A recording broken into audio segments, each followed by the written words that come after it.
Hi everyone, today I'm going to be talking about my experience with my colonoscopy. For those of you that are new here, hi, my name is Samantha.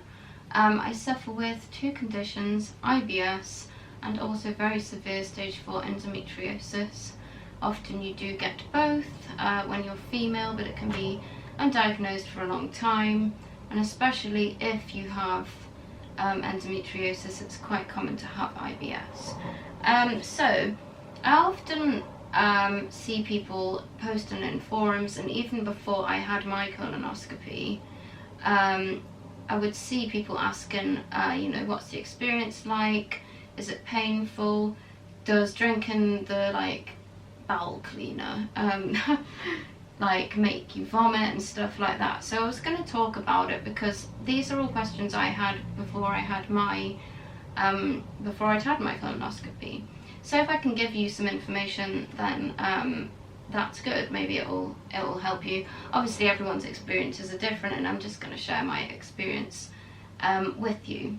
If you are new here, please do subscribe. I make a ton of videos about IBS and endometriosis to try and help other sufferers, and just to share my stories and my experiences with you.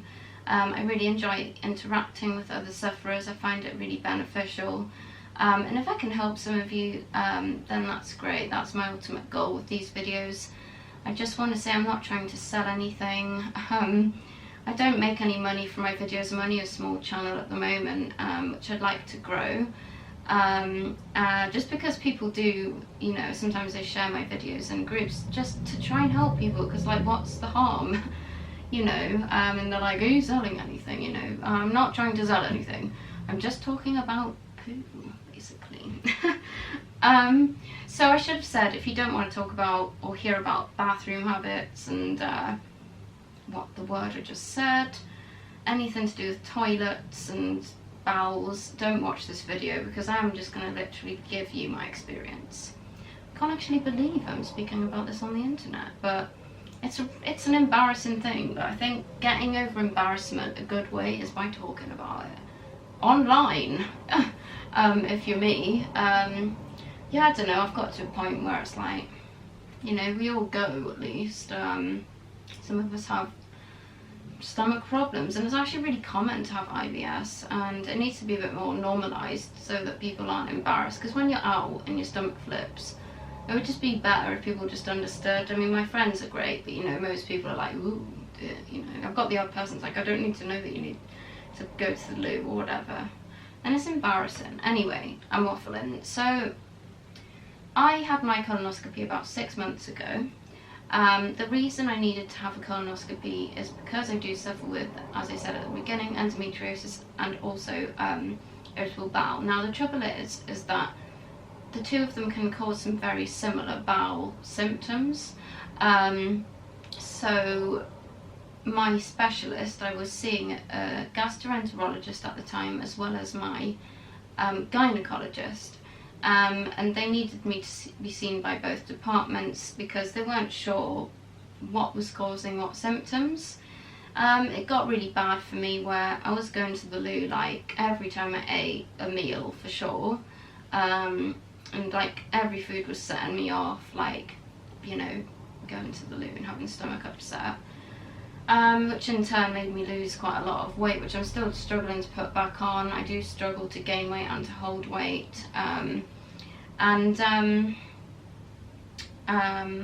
also had some just other horrible symptoms, like loads of gas, mainly belching, actually. I don't know what's more embarrassing, but I get both anyway. They were more concerned about how often I was going and my weight loss, and stuff. I did have blood on one occasion, as well. Like I say, if you don't want to hear about this, don't watch it. And it's kind of embarrassing to talk about, but hey. So obviously with these symptoms, they do need to check for more serious conditions like ulcerative colitis, diverticulitis, Crohn's disease, obviously bowel cancer, But there's a lot of different stomach problems you can get. Don't always worry and think you've got cancer, because usually, like, it probably is just something else. I'll tell you what, you know, my results and stuff as well. But I'm just going to mainly talk about the actual experience. And I've given you a bit of a background. So what they do is, obviously you get put on the waiting list to have your colonoscopy, and then when my letter came through, I got sent, like, with the letter, well, I had Picolax, which is basically a really strong laxative which completely clears you out. Now, this is in the UK, I'm from the UK. In, like, the USA, I think you take something a bit different, and it seems like you have to drink a heck of a lot more of it, which I feel really bad for you. Oh, God. Ask for Picolax if you can, because you need a lot. Like, you don't need to drink, like, I don't know, I just see people saying I had to drink, like, gallons of this stuff, and I'm like, Jesus Christ, you know. Oh my God, I can't even imagine, like, you know, having to do that. And I'm not surprised people feel sick, and some people do vomit. And I was worried about that, so I will go over that, because I've got a fear of vomiting. So yeah, you get sent that. So basically what happens, a couple of days before, I think it's 2 days before, you have to eat a very bland, restricted diet, and they'll give you instructions on that, like, you can't have any sauces, anything that's, like, going to stain your bowel. If you take iron supplements, or prescribed iron, like me, you have to stop taking that 2 weeks before, because that stains the inside of your bowel and they won't be able to see properly. Now, it's really important that you do follow these steps, because if your bowel is not completely clear, they won't be able to perform the full colonoscopy, which has happened to people. Yeah, I've read a lot of stories of that, and I'm a member of a few forums and Facebook groups and stuff. So do make sure you do follow it. I know it's difficult, but it's worse to have to go through it twice. So yeah, you start off obviously bland diet 2 days before. Then the day before, I mean, this is my experience, obviously. Different hospitals in different countries, it might be done slightly differently, like the amount of mixture they get you to drink, and like when and times and stuff like that, depending on what time your appointment is, if it's morning or afternoon, blah blah. So I did have a morning appointment, so that meant I had to start my first mixture the day before. So I had that the night before, and it took quite a long time to work, so just be prepared. I mean, this is Picolax though. I thought it was going to work really quickly. It took quite a long time, actually, probably about 4 hours. And I am a sufferer of IBS-D, which is IBS diarrhea version, for those that aren't sure what I mean. So I really thought it would work really quickly for me, but it didn't. So just be prepared that it might take a while. I was literally sitting there like, is it working? Is anything going to happen? It definitely works. And anyway, like, it really does clear you out as well. Like, you literally keep going to the loo. You keep, like, honestly, oh God. I mean, it got to, like, I think I took it at like 6 p.m. or something. No, I didn't. That's a lie. I had it at 4 p.m. I think. It didn't work till like 9 p.m. in the end, so that's like 5 hours. And I remember from like 9 p.m. till about 1 a.m. I was continuously going to the loo. Like, I wasn't in there that whole time, but I did keep getting that urge to go. Stay near the bathroom. Don't go out. Like, don't, because you, like, when you've got to go, it's not like your normal bowel. I mean, I have IBS-D, but I do get a little tiny bit of warning. But like, this is different. It's like you have to go like now, you know. It's not, you need to be really near the loo, so make sure you're near the toilet. So yeah, so I decided to go to bed at like 1 o'clock. I'd give you like a couple of tips would be, because I was worried that I was gonna like need to go in the night, and I was worried that I might have an accident in the night, so I just wore like a sanitary towel. I asked other people for tips and they said that, so I did that. I was fine anyway, I didn't have any accidents, but it's just, you know, you do need some sleep before it's quite tiring.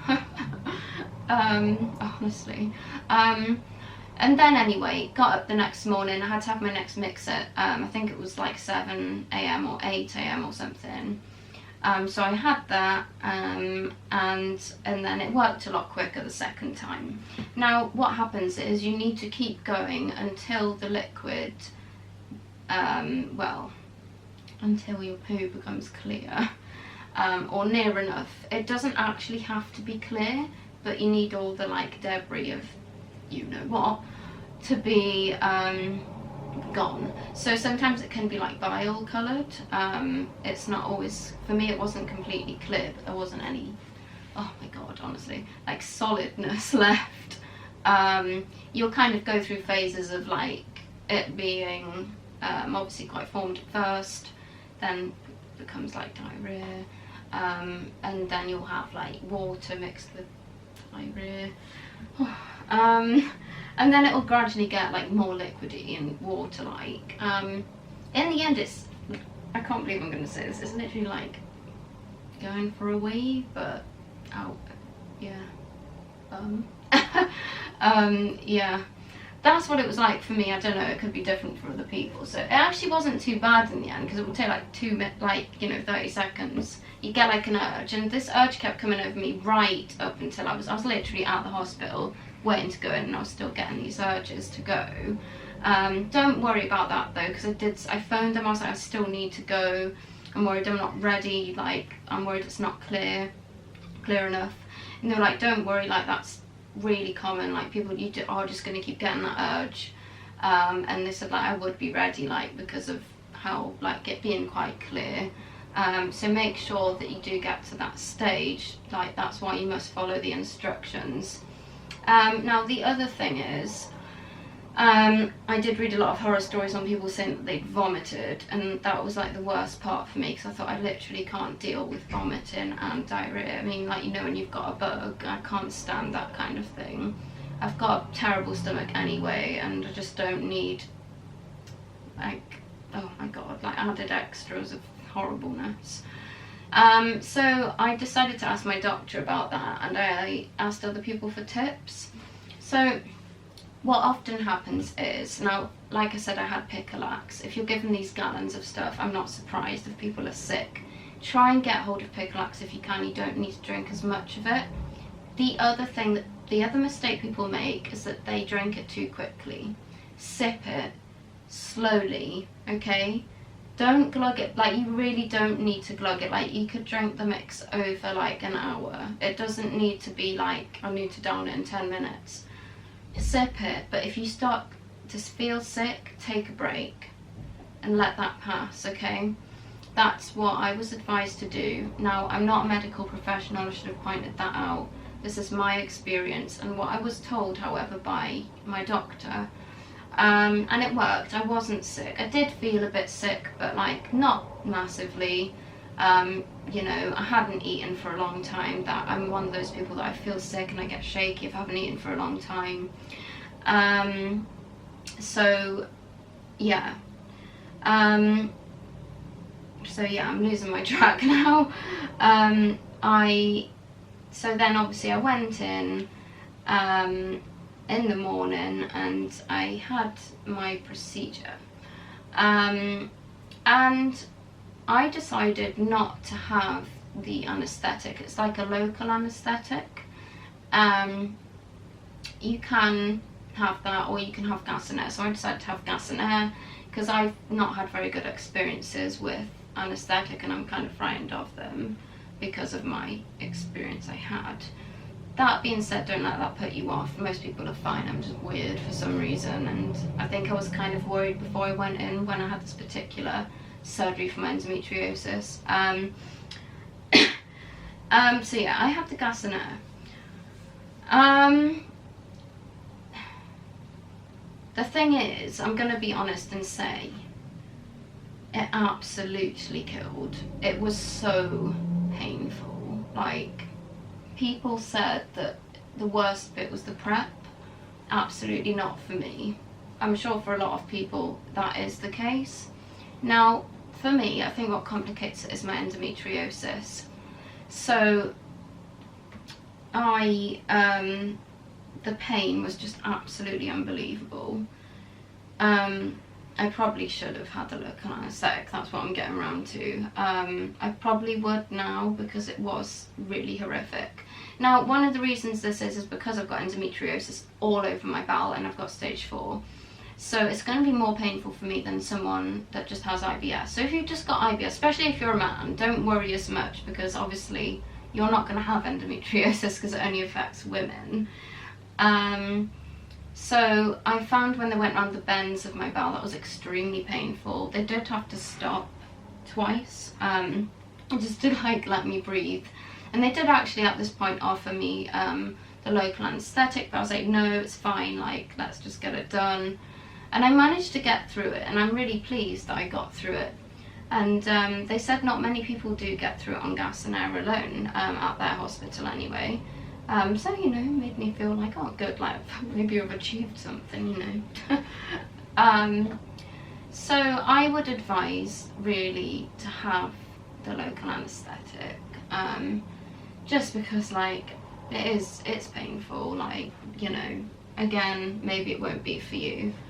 And for me personally, I found the actual procedure a lot worse than the prep. I'm used to having diarrhea anyway, with my IBSD, so it was alright actually. I didn't feel as bad as I would when I'm having a bad stomach episode. I don't know, it just wasn't the same. It was tiring because it drains you, because it makes you dehydrated. Now that's brought me on to another point. You must make sure you drink plenty, especially as like you start going more, because everything you put in is going to get flushed out. What happens is when you have the Picolax, whatever you're given, what that does is it draws water to your bowel, and that's what makes you go. That's what those drugs do. Well, the sachets of powder or whatever it is, these laxatives, that's their job. They draw all that fluid into the bowel and then it gets flushed out. So don't be like, oh, I don't want to go anymore, so, you know, I won't drink. Like, you have to drink. You'll get a really bad headache otherwise. I mean, I was really good at keeping hydrated, because you feel like you need it. It's not actually hard to drink water. Or clear squash, I think you're allowed to have. You can't have blackcurrant, but you can have like lemon squash, I think, and lime or whatever. But it's not actually difficult. Well, again, I should say that in my experience, it wasn't difficult to drink. I felt like I needed to. I mean, this was obviously during and then after I'd finished the mixture. I did get quite a bad headache whilst I was at the hospital, and especially after my procedure, because I was, even though I'd made that huge effort, I was dehydrated, because I got to the point where I was at the hospital and they did take my drink off me, because obviously it does keep making you need to go. What they can also do is, if there is a little bit of like something left in your bowel, I mean, your bowel's never completely empty, it's always making like stomach acid and stuff, it's literally constantly, and they can suction some of it out if it's there. They tend to do that anyway. They also pump you like full of air and stuff so that they can see the walls of your bowel. So yeah, I mean, I've basically like covered most of it. So yeah, for me it was very painful. I wasn't sick. Make sure that you sip your mixture, don't gulp it, it should really help. Yeah, and also definitely really think about having the local anaesthetic. You might be fine with gas and air, but I would personally advise that you do have like a stronger sedative, which would be the local anaesthetic. Make sure you drink plenty of water. Make sure you follow all your instructions, both food-wise, when you take your mixture. Don't skip a dose of mixture.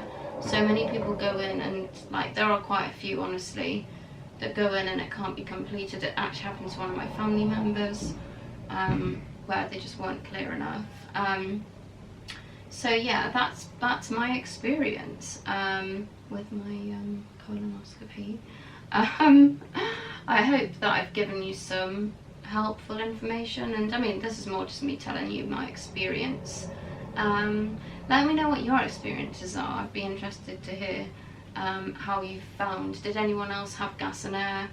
Did you have the the local anaesthetic. If any of you had more than one colonoscopy and tried like local anaesthetic one time and gas and air on the other, I'd be interested to know if it hurt a lot less when you had the local anaesthetic. So yeah, that being said, I'm going to wrap this up now. Please do give this a thumbs up if it's been helpful or you've enjoyed it. Please do subscribe as well. I make a ton of videos for IBS sufferers and people with endometriosis as well, and it's good to see my family growing. Make sure you click the bell so that you get all the notifications. Yeah, please share this video with other sufferers. My goal is to always just try and help other people and support you. And also, please drop a comment below for your requests on videos you want me to make. I love receiving video requests. I prefer doing those videos because I know that it's what someone wants to see. You know, I know my videos aren't going to help everyone. Some people are like, oh, it's not helpful. It's like, okay, that's fine, but you don't need to necessarily state that. I'm a sufferer myself, and it's been really hard sometimes. And I'm just sharing my experiences, and I'm aware it's not going to help everyone, but if I can help even one person, then that's only a good thing. So I do hope that this has been helpful, saying that, and I'll speak to you guys soon.